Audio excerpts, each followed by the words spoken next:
ನಮಸ್ಕಾರ ಸ್ನೇಹಿತರೆ, ನಮ್ಮ ನಂಬಿಕೆಗೆ ಸ್ವಾಗತ ಸುಸ್ವಾಗತ. ಸ್ನೇಹಿತರೆ, ಅದೊಂದು ರೋಚಕ ಕಥೆ. ವೈಕುಂಠದಲ್ಲಿ ಶ್ರೀ ಲಕ್ಷ್ಮಿಯಿಂದ ಪಾದಸೇವಿತನಾದ ಶ್ರೀ ವಿಷ್ಣುವಿನ ದ್ವಾರಪಾಲಕರು ಜಯ ವಿಜಯರು. ಸದಾ ವಿಷ್ಣುವಿನ ಸೇವೆಯಲ್ಲಿ ನಿರತರಾಗಿರುವ ಅವರು ಐಹಿಕ ಕಲ್ಮಶರಹಿತರು, ಅಸೂಯೆ ಇತ್ಯಾದಿಗಳಿಂದ ಮುಕ್ತರು. ಒಮ್ಮೆ ಸನಕ ಕುಮಾರರು ಭಗವಾನ್ ವಿಷ್ಣುವಿನ ಚರಣ ಕಮಲ ಪೂಜಾಕಾಂಕ್ಷೆಯಿಂದ ವೈಕುಂಠಕ್ಕೆ ಬಂದಿಳಿದಾಗ ದಾರಿ ಬಿಡದೆ ಋಷಿ ವರೇಣ್ಯರನ್ನ ತಡಿತಾರೆ. ಕ್ರುದ್ಧರಾದ ಅವರು ಮನುಷ್ಯರಾಗಿ 100 ಜನ್ಮವೆತ್ತಿ ಎಂದು ಶಾಪ ನೀಡುತ್ತಾರೆ. ಜನನ ಮರಣ ಚಕ್ರದಿಂದ ಮುಕ್ತರಾಗಿ ಸದಾ ಶ್ರೀಹರಿಯ ಸೇವೆಯ ಭಾಗ್ಯ ಹೊಂದಿದ್ದ ಅವರು ಯಾವ ಜೀವಾತ್ಮವೂ ಬಯಸದ ಆ ಸುಳಿಗೆ ಮತ್ತೆ ಮತ್ತೆ ಸಿಲುಕುವ ಶಾಪ ಹೊಂದಿದರಲ್ಲ. ಇದಕ್ಕಿಂತ ದೌರ್ಭಾಗ್ಯ ಇನ್ನೇನಿದೆ? ಕೂಡಲೇ ವಿಷ್ಣುವಿನ ಬಳಿಗೋಗಿ ವಿಷಯವನ್ನ ನಿವೇದಿಸಿ ಈ ಶಾಪದಿಂದ ತಮ್ಮನ್ನ ಮುಕ್ತಗೊಳಿಸೆಂದು ಪರಿಪರಿಯಾಗಿ ರೋಧಿಸ್ತಾರೆ. ಋಷಿಗಳ ಶಾಪ ಅನುಭವಿಸಲೇಬೇಕು ಎಂದು ಮುಗುಳ್ನಗುತ್ತಾನೆ ಶ್ರೀ ವಿಷ್ಣು. ಅವನಿಂದ ಪರಿಹಾರವಾಗದ್ದೇನಿದೆ? ಆದರೂ ಆ ಲೀಲಾ ವಿನೋದಿ ತನ್ನ ಭಕ್ತರಾದ ಕುಮಾರರ ಆತ್ಮೋನ್ನತಿಯನ್ನ ಸಮಸ್ತ ಲೋಕದೆದುರು ಎತ್ತಿ ಹಿಡಿಯುವುದಕ್ಕೋಸ್ಕರ ಶಾಪ ಪರಿಹಾರಕ್ಕೆ ಅವರೇ ಮಾರ್ಗ ತೋರಿಸಬೇಕೆಂದು ಹೇಳ್ತಾನೆ. ಕೊನೆಗೆ ಕುಮಾರರು ಮಾನವರಾಗಿ 100 ಜನ್ಮ ಇಲ್ಲವೇ ದಾನವರಾಗಿ 3 ಜನ್ಮ ಎಂಬ ಆಯ್ಕೆ ಮುಂದಿಡ್ತಾರೆ. ಶ್ರೀ ವಿಷ್ಣುವಿನ ಪದತಲವನ್ನ ದೀರ್ಘಕಾಲ ಅಗಲಿರುವ ದುಃಖ ಭರಿಸಲು ತಮ್ಮಿಂದ ಸಾಧ್ಯವಿಲ್ಲ. ಭಗವಂತನ ವೈರಿಯಾಗಿ ಜನಿಸಿದರೇನಂತೆ ಆ 3 ಜನ್ಮ ತಮಗಿರಲಿ. ಅವನಿಂದ ಹತನಾಗುವ ಸೌಭಾಗ್ಯ ಯಾರಿಗುಂಟು, ಯಾರಿಗಿಲ್ಲ. ಭಗವದ್ಭಕ್ತರಾಗಿ ಜನಿಸಿದರೂ 100 ಜನ್ಮ ಎತ್ತುವ ಸಂಕಟ ಸಹಿಸಲಾರೆವು ಎಂದು ದಾನವ ಜನ್ಮವನ್ನೇ ಆಯ್ಕೆ ಮಾಡಿಕೊಳ್ತಾರೆ. ಅವರೇ ದ್ವಿತೀಯ ಗರ್ಭದಲ್ಲಿ ಹಿರಣ್ಯಾಕ್ಷ ಹಿರಣ್ಯಕಶಿಪುವಾಗಿ ಅಂಕುರಿಸ್ತಾರೆ. ಅದು ಅಂತಿಂತ ಗರ್ಭವಲ್ಲ, ರಾಕ್ಷಸ ಗರ್ಭ. 100 ವರ್ಷಗಳ ಪರ್ಯಂತ ಆ ಗರ್ಭವನ್ನ ಹೊತ್ತಳು ದಿತಿ. ಒಂದು ಅಶುಭ ವೇಳೆಯಲ್ಲಿ ಹಿರಣ್ಯಾಕ್ಷ ಹಿರಣ್ಯಕಶಿಪುವಿನ ಜನನವಾಯಿತು. ಭೂಮಿ ಅಲ್ಲೋಲ ಕಲ್ಲೋಲವಾಯಿತು. ಧೂಮಕೇತುಗಳು ಉದುರಿದವು. ಸಾಗರ ಅಬ್ಬರಿಸಿತು. ಮಹಾ ಉತ್ಪಾತವಾಯಿತು. ದೇವತೆಗಳು ಭೀತರಾದರು. ಬನ್ನಿ, ಹಾಗಿದ್ರೆ ಇವತ್ತಿನ ಎಪಿಸೋಡ್ನಲ್ಲಿ ವರಹ ಸ್ವಾಮಿಯ ಅವತಾರದ ಕುರಿತಾದ ರೋಚಕ ಅಧ್ಯಾಯವನ್ನ ತಿಳಿದುಕೊಳ್ಳೋಣ. ಹಾಗೆ ಹಿರಣ್ಯಾಕ್ಷನೆಂಬ ದೈತ್ಯಾಸುರನನ್ನ ಶ್ರೀಹರಿಯು ಸಂಹರಿಸಿದ್ದೇ ನಿಜಕ್ಕೂ ರೋಚಕ ಅಧ್ಯಾಯ. ಅವೆಲ್ಲವನ್ನು ಇವತ್ತಿನ ಎಪಿಸೋಡ್ನಲ್ಲಿ ನೋಡ್ತಾ ಹೋಗೋಣ. ಅದಕ್ಕೂ ಮುನ್ನ ನಮ್ಮ ನಂಬಿಕೆಗೆ ನಿಮ್ಮ ಬೆಂಬಲವಿರಲಿ. ಸ್ನೇಹಿತರೆ, ಲೋಕದಲ್ಲಿ ಅಧರ್ಮ ಹೆಚ್ಚಾದಾಗ ಇಂಥ ಉತ್ಪಾತಗಳು ಸಂಭವಿಸುತ್ತವೆ. ಗರ್ಭದಾನವನ್ನ ಶಾಸ್ತ್ರೋಕ್ತ ರೀತಿಯಲ್ಲಿ ಪಡೆಯದ ವರ್ಣ ಸಂಕರಗಳಿಂದ ಜನಿಸುವ ಸಂತಾನಗಳು ಸದಾ ಲೋಕ ಕಂಟಕವೇ. ಇಂತಹ ಸಂತಾನ ಭೂಮಿಯ ಮೇಲೆ ಹೆಚ್ಚಿದಂತೆಲ್ಲ ಉತ್ಪಾತಗಳು ಹೆಚ್ಚುತ್ತಲೇ ಹೋಗ್ತವೆ. ಹಾಗೇನು ಹಿರಣ್ಯಾಕ್ಷ ಮತ್ತು ಹಿರಣ್ಯಕಶಿಪು ಇಬ್ಬರು ಜನಿಸಿದ ಸಂದರ್ಭದಲ್ಲಿ ಮಾತ್ರ ಅಂತಹ ಉತ್ಪಾತ ಸಂಭವಿಸಿತ್ತು. ಈ ಕಲಿಯುಗದಲ್ಲಿ ಎಲ್ಲಿ ನೋಡಿದ್ರೂ ದಿನನಿತ್ಯ ಧರ್ಮ, ಎಲ್ಲಿ ನೋಡಿದ್ರೂ ಪ್ರವಾಹ, ಯುದ್ಧ, ಸಾವು, ಆಕ್ರಮಣದಂತಹ ಸುದ್ದಿಗಳೇ. ಸ್ತ್ರೀ, ಗೋವು, ಸಜ್ಜನರನ್ನ ಹಿಂಸಿಸುವವರು ಹೆಚ್ಚಾಗಿದ್ದಾರೆ. ಲೋಕ ಅಲ್ಲೋಲ ಕಲ್ಲೋಲವಾಗ್ತಿದೆ.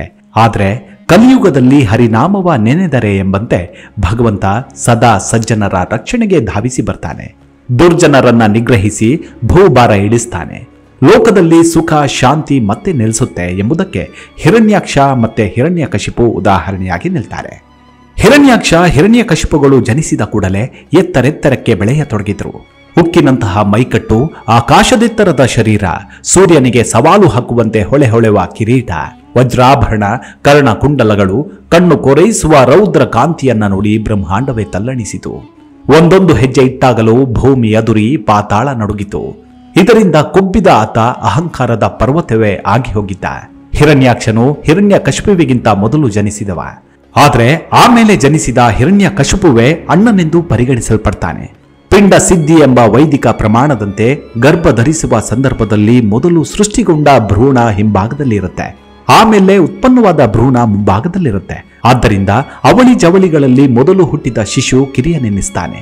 ಹೀಗೆ ತಮ್ಮನಾದ ಹಿರಣ್ಯಾಕ್ಷ ಅಸಾಮಾನ್ಯ. ಅಸುರಿ ಬಲದಿಂದ ದೇವತೆಗಳನ್ನೆಲ್ಲ ಕಂಗೆಡುವಂತೆ ಮಾಡುತ್ತಾನೆ. ಸಮಸ್ತ ಲೋಕದಲ್ಲೂ ತನ್ನದೇ ಪರಮಾಧಿಕಾರ ಸ್ಥಾಪಿಸ್ತಾನೆ. ಅಂತರಿಕ್ಷದಲ್ಲಿದ್ದ ದೇವತೆಗಳು ಮಾತ್ರವಲ್ಲ, ಜಲಚರಗಳ ಮೇಲೂ ಅವನ ಆಧಿಪತ್ಯ ಮುಂದುವರಿಯಿತು. ಸಕಲ ಚರಾಚರ ವಸ್ತುಗಳು ತನ್ನ ಉಪಭೋಗಕ್ಕೆ ಸೃಷ್ಟಿಸಲ್ಪಟ್ಟಿವೆಯೇನೋ ಎಂಬಂತೆ ವರ್ತಿಸತೊಡಗಿದ. ಅಪಾರ ಕೋಪಿಷ್ಠನಾಗಿದ್ದ ಅವನನ್ನ ನಿಗ್ರಹಿಸುವ ಜೀವಿಯೇ ಇರಲಿಲ್ಲ. ಆತ ಸ್ವರ್ಗ ಲೋಕದ ಮೇಲೆ ದಾಳಿ ನಡೆಸಿದಾಗ ಗರುಡನನ್ನ ಕಂಡ ಹಾವುಗಳು ಹುತ್ತದಲ್ಲಿ ಅಡಗಿಕೊಳ್ಳುವಂತೆ ದೇವತೆಗಳು ಅಡಗಿಕೊಂಡರು. ತನ್ನ ಶಕ್ತಿಯ ಮುಂದೆ ಅವರೆಲ್ಲರೂ ಅದೃಶ್ಯರಾಗಿದ್ದುದನ್ನು ಕಂಡು ದೈತ್ಯರಾಜನು ಜೋರಾಗಿ ಒಮ್ಮೆ ಗರ್ಜಿಸ್ತಾನೆ. ಅಲ್ಲಿಂದ ಜಲ ಕ್ರೀಡೆಗೆಂದು ನೇರವಾಗಿ ಭೋರ್ಗರಿಯುತ್ತಿದ್ದ ಸಮುದ್ರಕ್ಕೆ ಜಿಗಿದ. ಆತ ಜಿಗಿದ ಅಬ್ಬರಕ್ಕೆ ಇಡೀ ಸಾಗರವೇ ಅಲ್ಲೋಲ ಕಲ್ಲೋಲವಾಯಿತು. ಜಲಚರಗಳು ತಲ್ಲಣಿಸಿದವು. ಎತ್ತರೆತ್ತರಕ್ಕೆ ಏರಿ ಬರುವ ಅಲೆಗಳನ್ನ ತನ್ನ ಗದೆಯಿಂದ ಚಚ್ಚುತ್ತಾ ಜಲ ಕ್ರೀಡೆಯಾಡುತ್ತಾ ಹಿರಣ್ಯಾಕ್ಷ ಸಮುದ್ರ ರಾಜ ವರುಣನ ರಾಜಧಾನಿ ವಿಭಾವರಿಯನ್ನ ತಲುಪುತ್ತಾನೆ. ಮದೋನ್ಮತ್ತನಾಗಿದ್ದ ಹಿರಣ್ಯಾಕ್ಷನಿಗೆ ಯುದ್ಧದ ಗುಂಗು ತಲೆಗೇರಿತ್ತು. ಜೊತೆಗೆ ವಿಶ್ವ ವಿಜೇತನೆಂಬ ಅಹಂಕಾರದ ಮದ ಬೆರೆತಿತ್ತು. ಹೀಗಾಗಿ ಎದುರಾಳಿಗಳು ಕ್ಷುಲ್ಲಕವಾಗಿ ತೋರುತ್ತಿದ್ರು. ಆತ ವರುಣನೊಂದಿಗೆ ವ್ಯಂಗ್ಯವಾಗಿಯೇ ಮಾತಿಗಿಳಿದ. ಏಕಾಏಕಿ ವರುಣನ ಪಾದಗಳಿಗೆ ಅಡ್ಡಬಿದ್ದು ನನಗೆ ಯುದ್ಧ ಭಿಕ್ಷೆ ನೀಡಿ ಪರಮ ಪ್ರಭುವೇ ಎಂದು ಬೊಗಸೆಯೊಡ್ಡಿ ಬೇಡಿದ. ಅಲ್ಲದೆ ಅವನನ್ನ ಹೀಗೆ ಹೊಗಳಿದ, ನೀನು ಈ ವಲಯದ ಪಾಲಕ, ಕೀರ್ತಿ ಪಡೆದ ಆಡಳಿತಗಾರ, ಕೊಬ್ಬಿದವರ ಮದ ಇಳಿಸಿದವನು, ದೈತ್ಯ ದಾನವರನ್ನು ಜಯಿಸಿದವನು, ರಾಜಸೂಯ ಯಾಗವನ್ನು ಮಾಡಿದವನು ಎನ್ನುತ್ತಾ ಯುದ್ಧಕ್ಕೆ ಎದುರಾಳಿಯಾಗಿ ನಿನ್ನನ್ನು ಆಯ್ದುಕೊಂಡಿದ್ದೇನೆ ಎಂಬರ್ಥದಲ್ಲಿ ಮಾತನಾಡಿದ. ಆದರೆ ಜಲಾಧಿಪ ವರುಣ ವಿವೇಚನೆಯುಳ್ಳವನು. ದೈತ್ಯನ ಅಣಕದಿಂದ ಉಂಟಾದ ಕೋಪಾಗ್ನಿಯನ್ನ ನಿಗ್ರಹಿಸಿಕೊಂಡು ತಾಳ್ಮೆಯಿಂದಲೇ ಉತ್ತರಿಸಿದ, ಓ ಪ್ರೀತಿ ಪಾತ್ರನೇ, ನಾವೀಗ ವೃದ್ಧರಾಗಿದ್ದೇವೆ. ಯುದ್ಧವೆಂದರೆ ನಮಗಾಗದು. ನಿನ್ನ ಯುದ್ಧ ಕೌಶಲ್ಯಕ್ಕೆ ಪ್ರಭು ವಿಷ್ಣುವೇ ಸರಿಸಾಟಿ. ಆತನೊಬ್ಬನೇ ನಿನಗೆ ಯುದ್ಧದಲ್ಲಿ ತೃಪ್ತಿಪಡಿಸಬಲ್ಲ ಎಂದು ಸಲಹೆ ನೀಡಿದ. ತಾವು ಮಾಡುತ್ತಿರುವ ಅನಾಚಾರವೇ ಧರ್ಮವೆಂದು ಬಗೆದವರಿಗೆ ವಿಧಿಯು ಸರಿಯಾದ ದಾರಿಯನ್ನೇ ತೋರಿಸುತ್ತದೆ ಎಂಬುದಕ್ಕೆ ಇದು ಉತ್ತಮ ಉದಾಹರಣೆ. ವರುಣನ ಮಾತಿನ ಮರ್ಮವನ್ನರಿಯದ ಹಿರಣ್ಯಾಕ್ಷನು ಶ್ರೀಹರಿಯನ್ನ ಹುಡುಕುತ್ತಾ ರಣೋತ್ಸಾಹದಿಂದ ವೈಕುಂಠದೆಡೆಗೆ ಧಾವಿಸತೊಡಗಿದ. ಅಷ್ಟರಲ್ಲಿ ನಾರದರು ಎದುರಾಗಿ ಅವನಿಗೆ ಶ್ರೀ ವಿಷ್ಣುವಿದ್ದ ಪಥವನ್ನ ತೋರ್ತಾರೆ. ಹಿರಣ್ಯಾಕ್ಷನ ವೇಗದ ರಭಸಕ್ಕೆ ಸಮುದ್ರದಲ್ಲಿ ಮಹಾಮಹಾ ತೆರೆಗಳಿದ್ದವು. ಜಲಚರಗಳು ಕಂಗಾಲಾದವು. ಜಲಲೋಕದಲ್ಲಿ ಆಹಾಕಾರವಿದ್ದಿತು. ವಿಷ್ಣುವನ್ನ ಹುಡುಕುತ್ತಾ ಆತ ರಸಾತಲ ತಲುಪಿದ. ಅಲ್ಲಿ ಭಗವಾನ್ ವಿಷ್ಣುವು ಆಗಲೇ ವರಹಾವತಾರದಲ್ಲಿ ಅವತರಿಸಿ ಭೂದೇವಿಯನ್ನ ಪಾರು ಮಾಡಲೆಂದು ತನ್ನ ಕೋರೆ ದಾಡೆಗಳಿಂದ ಭೂಮಿಯನ್ನ ಎತ್ತಿ ಹಿಡಿದಿದ್ದ. ಅದನ್ನ ಕಂಡು ಬೆರಗಾದ ಹಿರಣ್ಯಾಕ್ಷ ಉದ್ಗರಿಸಿದ, ಓ, ಇದು ನೆಲ ಮತ್ತು ಜಲ ಎರಡಕ್ಕೂ ಸಂಬಂಧಪಟ್ಟ ಒಂದು ಮೃಗ. ಅವನಿಗೆ ಭಗವಂತನ ಅವತಾರ ಅರ್ಥವಾಗಲೇ ಇಲ್ಲ. ಹೀಗೆ ಶ್ರೀ ವಿಷ್ಣುವಿನ ವರಹಾವತಾರವನ್ನು ಅರ್ಥೈಸಿಕೊಳ್ಳಲಾಗದೆ ಅವನನ್ನ ವನದಲ್ಲಿ ಕಾಣಸಿಗುವ ಮೃಗ ವನಗೋಚರಃ ಮೃಗಃ ಎಂದು ಹೀಗಳೆದ. ಅಲ್ಲದೆ ಅಜ್ಜ ಸುರಾಧಮ ಎಂದೆಲ್ಲ ಬಗೆ ಬಗೆಯಾಗಿ ನಿಂದಿಸಿದ. ಹೀಗೆ ಹೇಳುತ್ತಾ ಪರೋಕ್ಷವಾಗಿ ಆತ ಭಗವಂತನನ್ನ ಹೊಗಳುತ್ತಿದ್ದದ್ದು ಆತನಿಗೆ ಗೊತ್ತೇ ಇರಲಿಲ್ಲ. ಭಗವಂತ ಸರ್ವಂತರ್ಯಾಮಿಯಾದ್ದರಿಂದ ಯಾವುದೇ ವಿಧದಲ್ಲಿ ಆತನನ್ನ ಸಂಬೋಧಿಸಿದರೂ ಕೂಡ ಆತನ ನಾಮಸ್ಮರಣೆಯೇ ಆಗುತ್ತದೆ. ಹಿರಣ್ಯಾಕ್ಷ ಮತ್ತು ಮುಂದುವರಿದು ಹೇಳಿದ, ವರಹ ರೂಪ ಧರಿಸಿದ ದೇವೋತ್ತಮನೇ, ಈ ಭೂಮಿಯ ಅಧೋಭಾಗವು ಅಸುರರಾದ ನಮಗೆ ಸೇರತಕ್ಕದ್ದು. ಆದ್ದರಿಂದ ಅದನ್ನ ಸುಮ್ಮನೆ ನಮಗೆ ಕೊಟ್ಟುಬಿಡು ಎಂದ. ಹೀಗೆ ಹೇಳುತ್ತಾ ಹೇಳುತ್ತಾ ಅಸುರನ ಕೋಪಾವೇಶ ಹೆಚ್ಚತೊಡಗಿತ್ತು. ಈ ಹಿಂದೆ ಶ್ರೀಹರಿಯು ಅನೇಕ ಅವತಾರಗಳನ್ನ ತಾಳಿ ಅಸುರರನ್ನ ಸಂಹರಿಸಿದ್ದು ನೆನಪಿಗೆ ಬಂದು ಕುದಿಯತೊಡಗಿದ. ಒಮ್ಮಿಂದೊಮ್ಮೆಲೆ ಶ್ರೀಮನ್ನಾರಾಯಣನ ಮೇಲೆ ಆರೋಪ ಹೊರಿಸತೊಡಗಿದ. ಎಲೈ ಧೂರ್ತ, ದಾನವರನ್ನ ನಿರ್ನಾಮ ಮಾಡಲೆಂದೇ ಶತ್ರುಗಳು ನಿನ್ನನ್ನ ಪೋಷಿಸಿಕೊಂಡು ಬಂದಿದ್ದಾರೆ. ಮಾಯೆಯ ಬಲದಿಂದ ಅದೃಶ್ಯವಾಗಿದ್ದುಕೊಂಡು ಅನೇಕ ದಾನವರನ್ನ ಸಂಹರಿಸಿದವನು ನೀನು. ಇಂದು ನಾನು ನಿನ್ನನ್ನ ಸಂಹರಿಸಿ ನನ್ನ ಬಂಧು ಬಾಂಧವರನ್ನ ಸಂತುಷ್ಟಪಡಿಸುತ್ತೇನೆ ಎಂದು ಬಿಟ್ಟ. ಪಾಪ, ಭೌತಿಕ ದೇಹ ಬಲದಿಂದ ಭಗವಂತನನ್ನ ಸಂಹರಿಸಬಹುದೆಂದು ತಿಳಿದಿದ್ದ ಮೂರ್ಖ ಹಿರಣ್ಯಾಕ್ಷ. ಈ ಹಿಂದೆ ಇಂತಹ ಅನೇಕ ಅಸುರರು ಕೂಡ ಮಾತು ಅನೀತಿಯಿಂದ ದೇವರನ್ನ ನಿಂದಿಸಿ ಭೌತಿಕವಾಗಿ ಅವನನ್ನ ಕೊಲ್ಲಬಹುದೆಂದು ನಂಬಿ ಕೊನೆಗೆ ತಾವೇ ಹತರಾಗಿದ್ದರು. ಆದರೆ ಒಬ್ಬರು ಮಾಡಿದ್ದ ತಪ್ಪಿನಿಂದ ಇನ್ನೊಬ್ಬರು ಪಾಠ ಕಲಿತ ಉದಾಹರಣೆ ಅಸುರ ಕುಲದಲ್ಲಿಯೇ ಇರಲಿಲ್ಲ. ಪ್ರತಿಯೊಬ್ಬರೂ ಅದೇ ತಪ್ಪನ್ನ, ಹರಿಯನ್ನ ನಿಂದಿಸುವ ಅವನನ್ನ ಶತ್ರುವೆಂದು ಬಗೆಯುವುದನ್ನ ಪದೇ ಪದೇ ಮಾಡುತ್ತಲೇ ಇದ್ರು ಮತ್ತು ಅದಕ್ಕೆ ತಕ್ಕ ಶಿಕ್ಷೆ ಅನುಭವಿಸುತ್ತಿದ್ರು. ಹಿರಣ್ಯಾಕ್ಷನ ಪಾಡು ಅದೇ ಆಗಿತ್ತು. ದೇವ ಸರ್ವವ್ಯಾಪಿಯಾಗಿದ್ದು ತನ್ನ ಅತ್ಯದ್ಭುತವಾದ ಶಕ್ತಿಯಿಂದ ಕಾರ್ಯನಿರ್ವಹಿಸಬಲ್ಲ ಎಂಬುದು ಕೊನೆಗೂ ಅವನಿಗೆ ಅರ್ಥವಾಗಲೇ ಇಲ್ಲ. ವಿಚಿತ್ರವೆಂದರೆ ಅವನಿಗೆ ಭಕ್ತರಿಲ್ಲದೆ ಭಗವಂತನಿಲ್ಲ, ಭಗವಂತನಿಲ್ಲದೆ ಭಕ್ತರಿಲ್ಲ ಎಂಬುದು ಗೊತ್ತಿತ್ತು. ನನ್ನ ಲಾಳ ಮುಂಡಿಗೆಯ ಹೊಡೆತದಿಂದ ನೀನು ಸತ್ತು ಬಿದ್ದರೆ ನಿನಗೆ ಯಜ್ಞ ಯಾಗಾದಿಗಳಲ್ಲಿ ಹವಿಸ್ಸನ್ನ ಅರ್ಪಿಸುವ ಋಷಿಗಳು ಮತ್ತು ದೇವತೆಗಳು ಬೇರು ಸತ್ತ ಮರದಂತೆ ತಮ್ಮಷ್ಟಕ್ಕೆ ತಾವು ಅವಸಾನ ಹೊಂದುತ್ತಾರೆ ಎಂದು ನುಡಿದ ಹಿರಣ್ಯಾಕ್ಷ, ಅಸುರಿ ಭಾವ ಹೊಂದಿರುವವರು ತಮ್ಮ ಅಲ್ಪ ಜ್ಞಾನವನ್ನು ಐಹಿಕ ಭೋಗ ಸಂಪ್ರಾಪ್ತಿಗೆ ವಿನಿಯೋಗಿಸುತ್ತಾರೆ ಎಂಬುದಕ್ಕೆ ಇದು ಉತ್ತಮ ಉದಾಹರಣೆಯಾಗಿ ನಿಲ್ಲುತ್ತೆ. ಭಗವಂತನ ಕೊನೆಯಾದರೆ ಆತನ ಭಕ್ತರ ಇತಿಶ್ರೀಯಾಗತ್ತೆ. ಆಗ ಎಲ್ಲೆಲ್ಲೂ ಅಸುರ ಸಾಮ್ರಾಜ್ಯ ವಿಸ್ತರಿಸುತ್ತೆ ಎಂಬುದು ಅವರ ಕನಸಾಗಿತ್ತು. ಇದಕ್ಕಾಗಿ ಇವರು ಕಾರಣವಿಲ್ಲದೆಯೂ ಕಾಲು ಕೆದಕಿ ಜಗಳಕ್ಕೆ ಬರಬಲ್ಲರು. ಭಗವಂತನಿಂದ ಪೂಜೆ ಪುನಸ್ಕಾರಗಳಿಂದ ಭಗವದ್ಭಕ್ತರನ್ನ ಹೇಗಾದ್ರೂ ಮಾಡಿ ವಿಮುಖಗೊಳಿಸಿ ತಮ್ಮ ಧರ್ಮ ಸಾಮ್ರಾಜ್ಯ ಸ್ಥಾಪನೆ ಮಾಡುವ ಉದ್ದೇಶದಿಂದ ಅವರು ಸದಾ ಹೋರಾಡುತ್ತಿರುತ್ತಾರೆ. ಅಸುರನ ಬಾಯಿಯಿಂದ ಭಗವಂತನನ್ನ ಕೊಲ್ಲುವ ಮಾತು ಹೊರಟಿದ್ದು ಕೇಳಿ ವರಹ ರೂಪಿಯ ಕೋರೆದಾಡಿಯ ಮೇಲಿದ್ದ ಭೂದೇವಿ ಹೆದರಿ ಕಂಪಿಸ್ತಾಳೆ.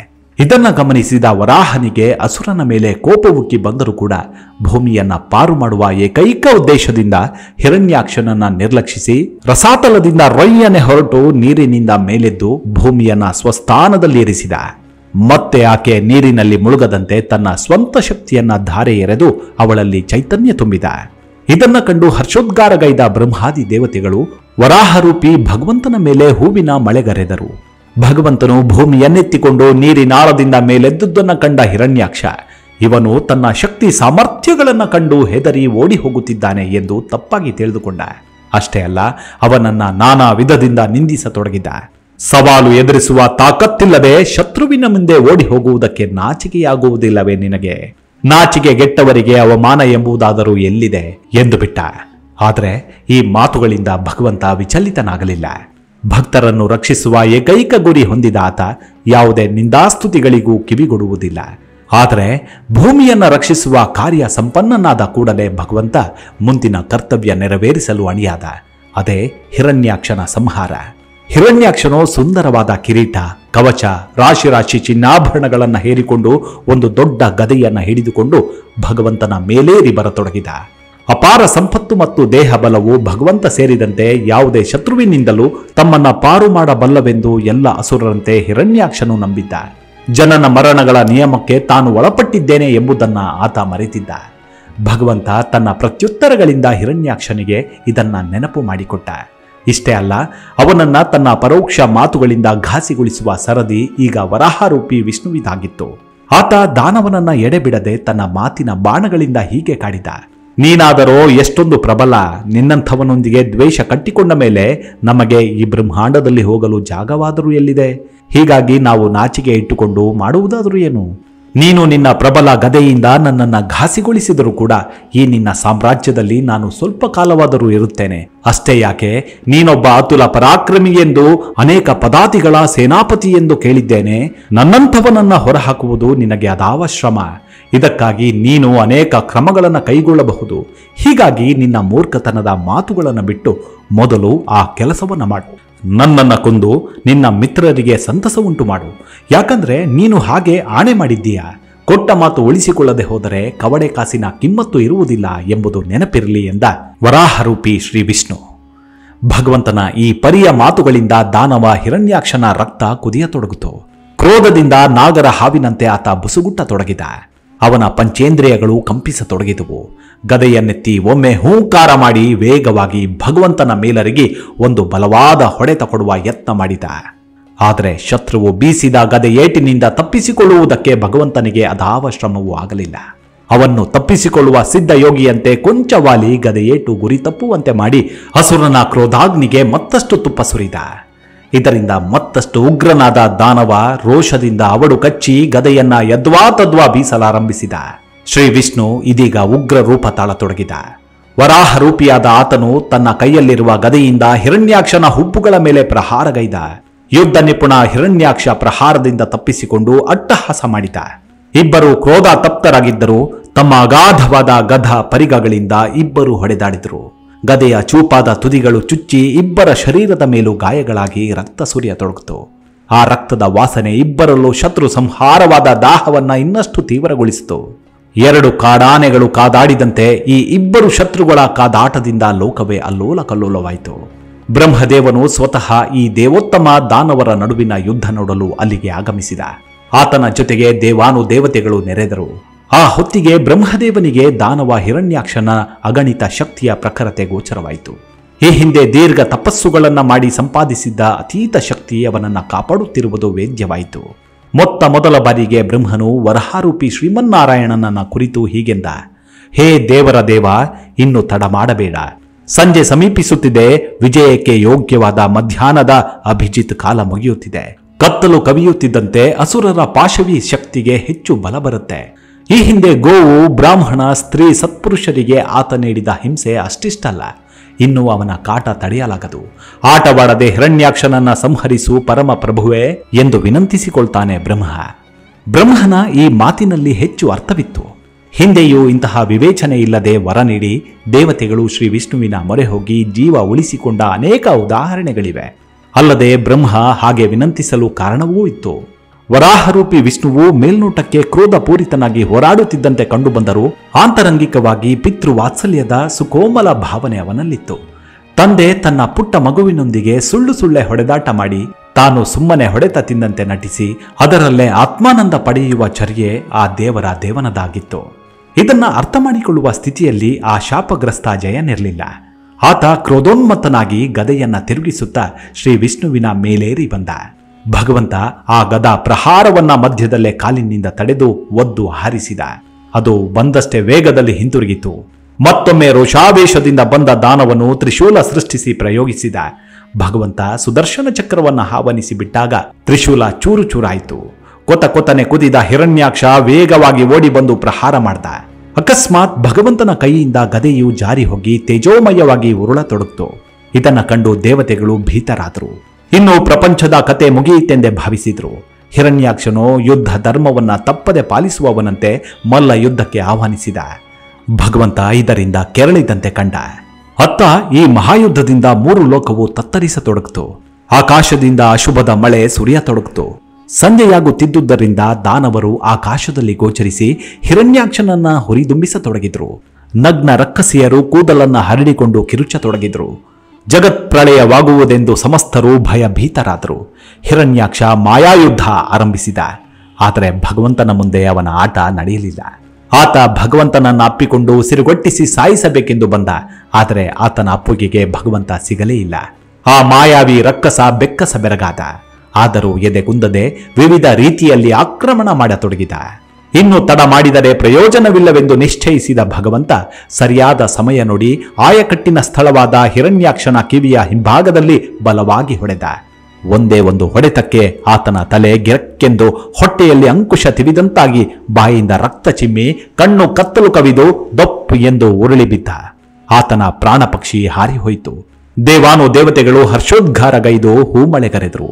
ಪರಮಾತ್ಮನ ಪ್ರಹಾರದಿಂದ ಪರಂಧಾಮವನ್ನ ಇದ್ದ ಅಸುರ ರೂಪಿ ಜಯನ ಪುಣ್ಯವನ್ನು ಲೋಕ ಕಂಟಕ ನಿವಾರಿಸಿದ ಪರಮಪಿತ ವಿಷ್ಣುವನ್ನು ಕೊಂಡಾಡಿದರು.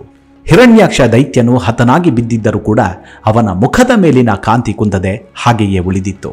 ಇದನ್ನ ಕಂಡು ಬ್ರಹ್ಮನು ಉದ್ಗರಿಸಿದ. ಅದೆಂತಹ ವೈಭವೋಪೇತ ಮರಣವಿದು! ಪರಮ ದೇವೋತ್ತಮನ ಪಾದಗಳ ಮೇಲೆ ಮೋಕ್ಷಾಪೇಕ್ಷಿ ಮಹಾಯೋಗಿಗಳು ಧ್ಯಾನಿಸ್ತಾರೆ. ಆ ಪಾದ ಪದ್ಮದಿಂದಲೇ ಹತನಾದನಲ್ಲ. ಅದೆಷ್ಟು ಭಾಗ್ಯವಂತನು ಈ ಅಸುರ! ಪರಮ ಪುರುಷನ ಮುಖಾರವಿಂದದ ದರ್ಶನದೊಂದಿಗೆ ಇವನ ಈ ಲೌಕಿಕ ದೇಹವನ್ನ ತ್ಯಜಿಸಿದ್ದಾನೆ. ಅದೆಂತಹ ಮಹಾಪುಣ್ಯ ಈತನದು! ಹೀಗೆ ಹಿರಣ್ಯಾಕ್ಷನನ್ನ ಕೊಂದ ಶ್ರೀಹರಿಯು ತನ್ನ ಧಾಮಕ್ಕೆ ಹಿಂದಿರುಗಿದ. ಹೀಗೆ ವರಹಾವತಾರದ ಹಿಂದೆ ಮಹಾಸುರನ ವಧೆ ಎಂದೆಂದಿಗೂ ಜೀವಂತ. ಶ್ರೀಹರಿಯ ಆಶೀರ್ವಾದ ನಮ್ಮೆಲ್ಲರ ಮೇಲಿರಲಿ. ಮುಂದಿನ ಎಪಿಸೋಡ್ನಲ್ಲಿ ಮತ್ತೆ ಸಿಗೋಣ. ಅಲ್ಲಿವರೆಗೂ ನಿಮ್ಮ ಆರೋಗ್ಯದ ಕಡೆ ಗಮನವಿರಲಿ. Take care. ನಮಸ್ಕಾರ.